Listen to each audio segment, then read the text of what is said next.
Once in a while somebody says to me, boy, if I had $1 million, I'd never work another day in my life.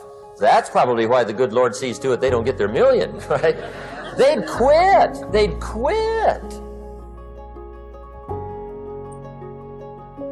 Okay. Next is family reasons. Some people do extremely well for other people, and that's powerful. Human beings can greatly affect each other. Sometimes we will do things for somebody else we will not do for ourselves. We're made that way. I met a man one time who said, Mr. Rohn, to do all the things I want to do with my family around the world, he said, I got to have at least $250,000 a year. I thought, incredible. Could a guy's family affect him that much? And the answer is, of course. How fortunate are the people that find themselves greatly affected by somebody for personal achievement. And we are affected. The writer of a recent song said, if not for you, the winter would hold no spring, couldn't hear a robin sing. I just wouldn't have a clue if not for you. So we can be affected. That might be one of the most stimulating reasons to do well, finding somebody. When Andrew Carnegie died, the wee little Scotsman that built the big steel industry, when he died, they opened up his desk, and in one of the desk drawers, they found a slip of paper. On that piece of paper, Mr. Carnegie had written his goal for his life, and he wrote it when he was in his 20s. And on that piece of paper, it said, I'm going to spend the first half of my life accumulating money. I'm going to spend the last half of my life giving it all away. What a goal. He got so inspired by that goal that the first half of his life, he accumulated $450 million. And the last half of his life, he gave it all away. Good question tonight. What's got you turned on? What's got you bombed out of sight to get up early and stay up late and hit it all day? Next question. What's got you turned off? When I found the answers to those two questions, my life exploded into change. I finally found out what had me turned off, and I got that cured. And then I got me a long enough list of reasons to turn me on. And once the lights went on for me, age 25, they've never gone out. I've fallen out of the sky a few times, but I've never lost that drive to make something unique out of my life. See, reasons altered my whole life. Now, there's another list of reasons called nitty-gritty. Hard little reasons. Sometimes those little reasons are the most powerful reasons that can change your life. Sometimes it doesn't take much. I now carry several $100s in my money clip. It's only a few $100s, but it was one of those reasons turned my life around. Just before I met Mr. Schoaf, I heard a knock at the door. I go to the door, and there's a little girl standing there about this tall selling Girl Scout cookies. And she gave me one of the finest sales presentations I've ever heard. Special deal, several flavors, this whole package of stuff, $2. And with a big smile, she very politely asked me to buy. And I wanted to. Big problem. I'm broke. I don't have $2. And to this day, I can remember the pain and the embarrassment. I'm a father, I'm a husband, I've been to college, I'm working, I'm 25, I don't have $2. And I didn't want to tell her that for some reason. So I did what I thought was next best. I lied to her. I said, hey, look, I've already bought lots of Girl Scout cookies. I've still got plenty stacked in the house, which was not true. But it seemed to get me off the hook for the moment. She said, well, gosh, that's wonderful. Thank you very much. And she went away. When she left, I closed the door, and that was the day I said to myself, I don't want to live like this anymore.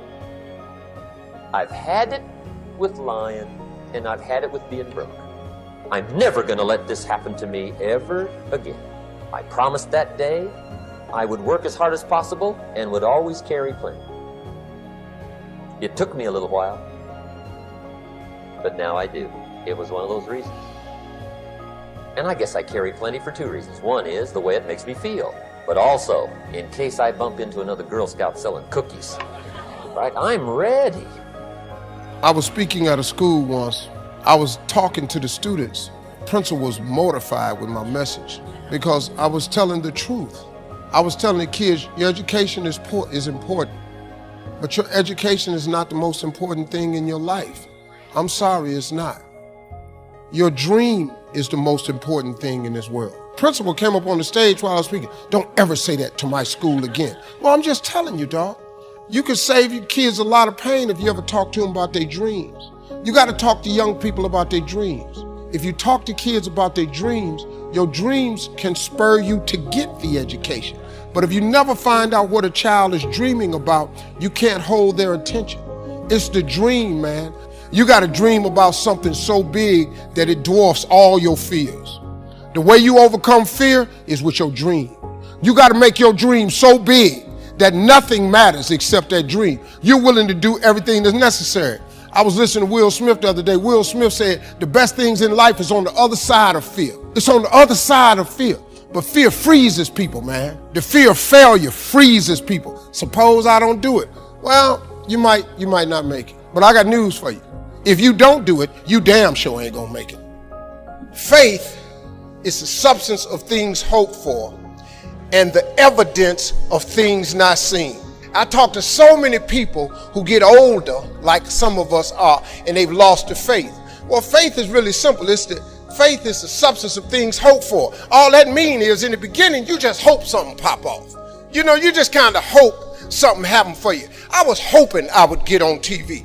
I wrote it on a piece of paper when I was 10, I want to be on TV. The problem I had when I wrote it at 10 was I suffered from a severe stuttering problem. I could not talk outside of my house. So can you imagine when I wrote on a piece of paper, I want to be on TV and turned that in? First thing the little boy next to me asked me, he 10, well, how long is your TV show going to be? Because you're going to be on TV all day. But when I wrote it on the paper, it wasn't factual. It was just hoping. You just got to start with the hope. Faith is the substance of things that you hope for. You just hope something jump. Then what happened is through grace and favor, he give you a couple of them things you hope for, and then you're supposed to start believing then. Because now it turns into faith. But if you take this scripture, faith is the substance of things hoped for and the evidence of things not seen. Albert Einstein said that imagination is everything. It's the preview to life's coming attractions. That's what your imagination is. Your imagination is actually very, very real. Everything you imagine could be a preview to life's coming attraction. Everything we have today came from somebody's imagination. Somebody was talking on the phone with that cord on the wall and got sick of it and said, you know what, man, if I could just go outside and talk on the phone, ta-da, we got cell phones. Somebody got tired of driving across the country and said, man, if I could fly over there, boom, we got airplanes. Imagination is everything. It's a preview to life's coming attractions. Everything you've ever imagined is real. The problem with most people is you think your imagination is hocus pocus. It's really not. It's a preview of a coming attraction. If you react to your imagination, that's where your real life is. It's just God showing you what he has for you. The problem people have is they tell their imagination to the wrong people. See, if you want to kill a big dream, tell it to a small-minded person. It's dead. How many times, man, have you had a tremendous idea? Something you thought was the one, and you went and told it to your loved ones and your so-called friends, and they shot it down. I mean, you was convinced that it was just, oh man, I just came to you. And you told it to them and they shot it down. And you thought since they was your loved ones and they friends and they got your best interests at heart, you believed them. You was wrong. You let them talk you out of what God got for you. As a kid, I didn't know, but my gift is that I found out later on, I have the ability to think extremely quick, and I can take any piece of information and transpose it into comedy immediately. That when you're a kid and you don't understand that, you get in a lot of trouble. I didn't know what it was until I got older, that this was a gift, that it did make room for me, that I became a stand-up comedian, which started with a dream of mine, and it led to where I am today. It's a lot of stuff that happened in between there. But your gift is the thing that you do the absolute best with the least amount of effort. That's your God-given gift, and everybody has one, and God gives it to you at birth. You don't have to go anywhere to discover it. It's not in the water, it's not on a mountaintop, it ain't hid under a rock. Your God-given gift is instilled in you at birth. If you pursue that as opposed to your passion, there lies your greatest chance for success. The problem with people is we don't pursue our gift oftentimes. We try to go get an education and make it think that's gonna get us somewhere. If you identify that gift, man, that gift is the thing that can make you great. We're all participating in this thing called life. Life has ebb and flows. Mountaintops, it's got valleys, it's got thunderstorms in it, earthquakes. This life, you stop expecting it to go smooth, because it ain't finna go smooth. The road to success is always under construction. This life ain't set up to be smooth. You combat negativity and you combat discouragement with gratitude. It's the one way to combat discouragement is with gratitude. What messes you up is you focus on the thing that's not happening, and that causes you to get discouraged. So whenever you get discouraged, you have to change your focus from what's not happening to what has happened, and it straightens you out immediately. Because what causes the downslide is if you get wrapped up into what ain't happening, it get ugly, man, and it just snowballs. But you have to focus on gratitude. People understand how serious gratitude is. It's a serious principle of success. It's hard to be miserable and grateful at the same time. You have to take chances in life. If you don't take chances in life, you'll never have the life God has for you.